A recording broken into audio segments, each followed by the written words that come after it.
Hello बच्चों, मयूर के YouTube channel पर आपका स्वागत है। आज हम टॉपिक पढ़ने जा रहे हैं विद्युत लेपन। ये विद्युत धारा के रासायनिक प्रभाव पर आधारित है और इसका सबसे अधिक विद्युत धारा के रासायनिक प्रभाव का जो उपयोग है वो इस प्रक्रम में होता है, विद्युत लेपन के अंदर। और विद्युत लेपन क्या होता है ये समझने से पहले मैं आपको बता दूं, हम जब नई साइकिल खरीद कर लाते हैं तो साइकिल के हैंडल या पहिए की रिम वो बहुत ज़्यादा चमकीले होते हैं, चमकदार होते हैं, चमकीले होते हैं। लेकिन जैसे ही इस पर कोई खरोंच लगती है तो चमकीली परत हट जाती है और नीचे की जो धातु नजर आती है लोहे की, वो कम चमकदार होती है। इसी प्रकार हम कई सोने चांदी के आभूषण या गहने देखते हैं और ये गहने अन्य धातुओं के बने होते हैं और जिन पर सोने चांदी की परत होती है। और जैसे जैसे ये गहने पुराने होते जाते हैं इनकी चमक कम हो जाती है। यानी इन दोनों उदाहरणों के अंदर जो मैंने आपको बताए हैं, इन दोनों उदाहरणों के अंदर एक धातु पर दूसरी धातु की परत चढ़ाई गई है। एक धातु पर दूसरी धातु की परत चढ़ाने में विद्युत धारा का उपयोग किया जाता है। तो विद्युत धारा के माध्यम से एक धातु पर दूसरी धातु की जो परत चढ़ाई जाती है, इस क्रिया को विद्युत लेपन कहते हैं। और यह विद्युत लेपन क्रिया विद्युत धारा के रासायनिक प्रभाव पर आधारित है। अब ये क्रिया किस प्रकार की जाती है तो हम एक प्रैक्टिकल द्वारा समझेंगे। जैसा कि चित्र में दो आयताकार प्लेटें नजर आ रही है। ये तांबे की दो आयताकार प्लेटें हैं।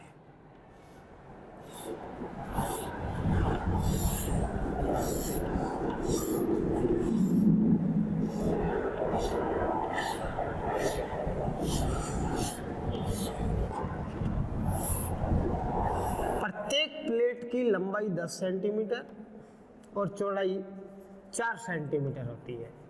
लगभग अलग भी हो सकती है, 10 सेंटीमीटर लंबी और 4 सेंटीमीटर चौड़ी। ये दो प्लेटें लेकर के हम इसको रेगमाल से रगड़ करके साफ करते हैं और स्वच्छ पानी से धो करके और सुखा देते हैं। एक बीकर लेते हैं 250 ml का, ml मतलब मिलीलीटर, तो 250 ml का एक बीकर लेते हैं। बीकर के अंदर आसुत जल भरते हैं, आसुत जल या डिस्टिल वाटर भरते हैं, जिसके बारे में मैं आपको इसी पाठ के अंदर समझा चुका हूं। आसुत जल हमें किसी लैब या प्रयोगशाला में मिल जाएगा या दवाई वाले की दुकान से मिल जाएगा। और आसुत जल विद्युत का कुचालक होता है, हीन चालक होता है, ये भी मैं आपको समझा चुका हूँ। 100% शुद्ध होता है। अब इसके अंदर, इस आसुत जल के अंदर 2 चम्मच, चाय के छोटे चम्मच होते हैं, वो 2 चम्मच CuSO4 घोलते हैं। CuSO4 का रासायनिक नाम है कॉपर सल्फेट। ये घोलते हैं, वैसे इसको नीला थोथा भी कहते हैं, आप बड़ी क्लासों में पढ़ोगे। तो 2 चाय के चम्मच के बराबर कॉपर सल्फेट को इसमें घोल देते हैं। ये घोलने से आसुत जल विद्युत का चालन करने लगता है। और इसे अच्छा चालक बनाने के लिए इसमें तनु H2SO4 या डाइल्यूट H2SO4 की कुछ बूंदे मिलाते हैं। H2SO4 का नाम है सल्फ्यूरिक अम्ल।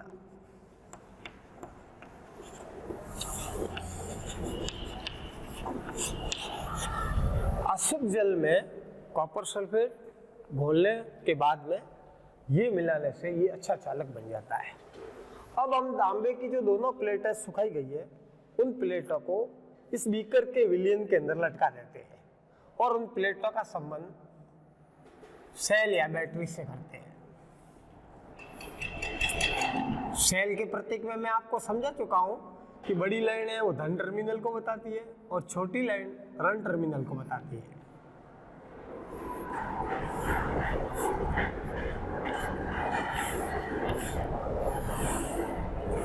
तो जैसे ही बैटरी के धन और ऋण टर्मिनल से इन प्लेटों को जोड़ते हैं तो परिपथ पूरा हो जाता है और परिपथ में धारा प्रवाहित होने लगती है। जो प्लेट तांबे की बैटरी के धन टर्मिनल से जुड़ी हुई है इसे एनोड कहते हैं।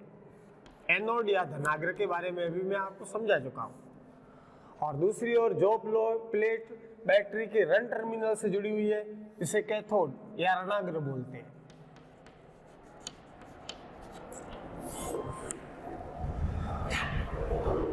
पंद्रह 20 मिनट तक परिपथ में जब धारा प्रवाहित होती है तो हम देखते हैं विद्युत धारा के प्रवाह के कारण विलयन के अंदर जो कॉपर सल्फेट होता है इस कॉपर सल्फेट का वियोजन होता है। रासायनिक अभिक्रिया के कारण कॉपर सल्फेट के कॉपर आयन और सल्फेट के आयन अलग हो जाते हैं। ये कॉपर के धन आयन ऋण आयन से जुड़ी कैथोड प्लेट पर जाते हैं। कैथोड पर जो कैथोड से जुड़ी हुई तांबे की प्लेट है वहां पर ये कॉपर के आयन पहुंचते हैं और वहीं पर जम जाते हैं। इस प्रकार धीरे धीरे कॉपर के आयन इस प्लेट पर जमते जाते हैं और यहाँ इस तांबे की प्लेट पर एक दूसरी तांबे की परत जम जाती है। तो घोल के अंदर जो कॉपर सल्फेट से जो तांबा है वो धीरे धीरे कैथोड की प्लेट पर जमने लगता है। तो घोल के अंदर तांबे की मात्रा कम हो जाती है, लेकिन ये कम नहीं होती है, ये मात्रा संतुलित रहती है क्योंकि एनोड वाली प्लेट का जो तांबा है वो तांबा इसके अंदर मिलता रहता है। तो जैसे ही जैसे जैसे घोल के अंदर का तांबा इस प्लेट पर जमता जाता है तो एनोड का तांबा है वो इस घोल के अंदर मिलता जाता है। इस प्रकार विलयन के अंदर या घोल के अंदर तांबे की मात्रा संतुलित रहती है और एनोड की प्लेट है वो धीरे धीरे कम होती जाती है और कैथोड से जुड़ी तांबे की प्लेट पर एक परत जमती जाती है। तो यहाँ पर एक तांबे की प्लेट पर दूसरे तांबे की प्लेट की परत चढ़ाई जा रही है जो लाल रंग की नजर आती है और इसे विद्युत धारा का रासायनिक प्रभाव कहते हैं। और परत चढ़ाने की जो क्रिया है इसे विद्युत लेपन कहते हैं। विद्युत लेपन की वापस परिभाषा समझ लो। विद्युत धारा के उपयोग से किसी पदार्थ पर वांछित धातु की परत चढ़ाने की क्रिया को वांछित धातु की परत चढ़ाने की क्रिया को विद्युत लेपन कहते हैं। इस विद्युत लेपन का दैनिक जीवन में अनेक क्षेत्रों में उपयोग होता है। अब इस विद्युत लेपन के क्या उपयोग है उसके बारे में मैं आपको समझाने जा रहा हूं।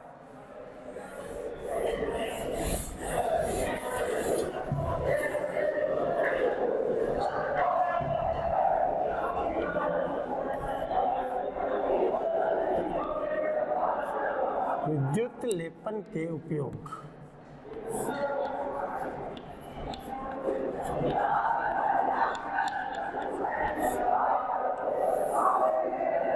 पहला उपयोग,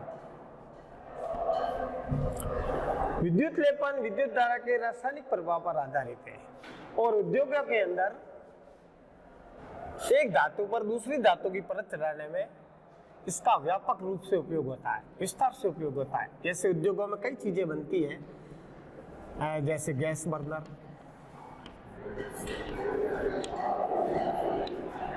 या आपकी किताब में ये नाम दिए गए हैं, स्नान घर की टोटी,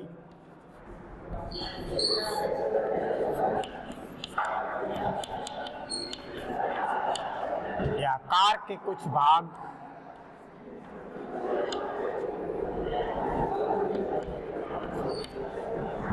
और या साइकिल के हैंडल और पहिए की रिम। इसके अलावा भी कई ऐसी वस्तुएं हैं जो कारखानों में बनती है, वो मुख्य रूप से लोहे की बनाते हैं और इस लोहे की वस्तुओं के ऊपर क्रोमियम का लेपन किया जाता है। क्रोमियम एक दूसरी प्रकार की धातु है। क्रोमियम ये धातु चमकीली होती है, चमकदार, और खरोंचों के प्रति प्रतिरोधी होती है यानी खरोंचें इस पर आसानी से नहीं लगती है। खरोंचों के प्रति प्रतिरोधी होती है, खरोंचों का विरोध करती है, खरोंचें आसानी से नहीं लगती है, चमकदार होती है, लेकिन अत्यंत महंगी होती है। महंगी होने के कारण ये वस्तुएं इस धातु से बनाना आर्थिक दृष्टि से व्यवहारिक नहीं है, क्योंकि जब इस धातु से ये वस्तुएं बनाएंगे तो काफी महंगी मिलेगी और लोग आसानी से खरीद नहीं पाएंगे। तो वस्तुएं जो है वो लोहे की बनाते हैं। लोहा एक धातु है, यह कम आकर्षक होता है, कम चमकीला होता है, इसलिए इस पर क्रोमियम का लेपन करके और इसको आकर्षक बनाया जाता है।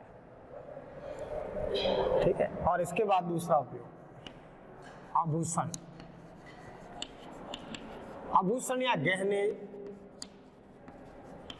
जो औरतें पहनती है तो वो सभी सोने चांदी के नहीं बने होते हैं। उन गहनों को सस्ती धातुओं का बनाया जाता है और उन पर सोने चांदी का लेपन किया जाता है। इसी विद्युत लेपन की प्रक्रिया का उपयोग करके सोने और चांदी का लेपन करते हैं। तो गहने हमें सोने और चांदी के नजर आते हैं या लगते हैं, लेकिन वो सोने चांदी से नहीं बने होते हैं, सस्ती धातुओं से बने होते हैं। इसके अलावा एक और उदाहरण है, खाद्य सामग्री को संग्रहित करने के लिए टिन के डिब्बों का उपयोग किया जाता है। टिन के डिब्बे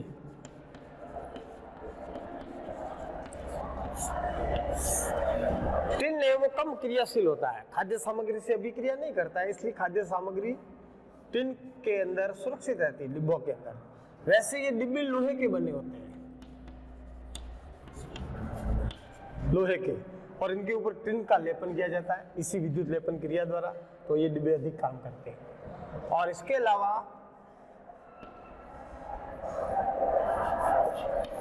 पुल, रेलिंग है, रेलवे लाइन की रेलिंग है, स्वचालित वाहन,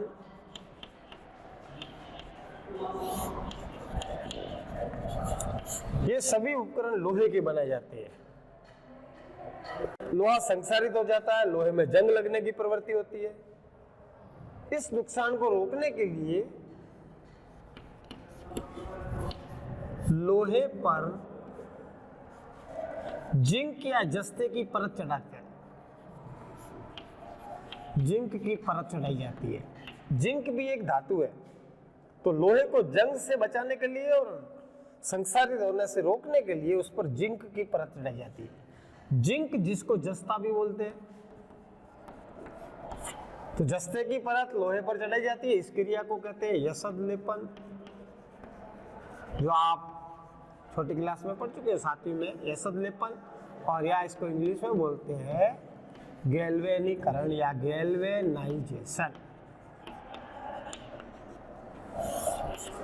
तो ये कुछ विद्युत लेपन के 4 उपयोग मैंने बताए, जिसमें एक धातु पर दूसरी धातु की परत चढ़ाई जाती है। जिस धातु की परत चढ़ाई जाती है उनमें कुछ वांछित गुण होते हैं। वांछित गुण यानी उपयोगी गुण। वांछित गुण पाए जाते हैं, लेकिन दूसरी धातु में वो गुण नहीं पाए जाते। तो इस प्रकार धातुओं के सामान को, सस्ती धातुओं के सामान को और अधिक उपयोगी बनाने के लिए उन पर महंगी धातुओं की परत को चढ़ाया जाता है और इसमें विद्युत धारा के रासायनिक प्रभाव पर आधारित विद्युत लेपन प्रक्रिया का उपयोग किया जाता है। बड़े बड़े कारखानों में और उद्योगों में ये समस्या आती है कि इस विद्युत लेपन की क्रिया है वो विस्तार रूप से बड़े पैमाने पर होती है। तो इससे जो विलयन बचता है, विद्युत लेपन क्रिया में जो विलयन बचता है, ये विलयन पर्यावरण का प्रदूषण करता है। तो इसलिए इसके निस्तारण की भी उचित व्यवस्था के प्रबंध किए गए हैं। ठीक है। तो ये बच्चों, ये पाठ अपना 14वां था, विद्युत धारा का रासायनिक प्रभाव, और इसका ये अंतिम टॉपिक था। तो ये विद्युत धारा के रासायनिक प्रभाव पर आधारित जो जानकारी थी वो मैंने आपको पूरी तरह से समझाने का प्रयास किया है। अब अगली बार हम अगला टॉपिक लेंगे, अगले पाठ का, 15वें पाठ का।